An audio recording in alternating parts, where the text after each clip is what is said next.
عشان كل اللي قلته لك ده، عشان في قلوب ناس تستاهل تقول لهم يسلم اللي رباك. وفي ريحه شياط ناس لازم تشمها، راهنوا على فشلك وحاربوك في رحله حياتك. حياتك تستحق كل شبر وشيء بتعمله في حياتك.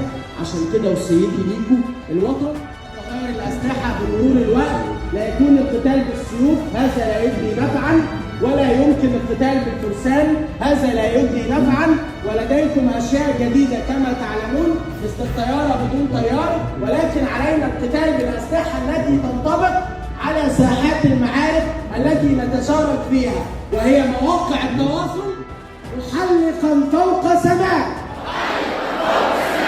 بعزه وشرف وكرامه. فأنت يا مصر أم البلاد، متوجة على عرش مصر العظمى.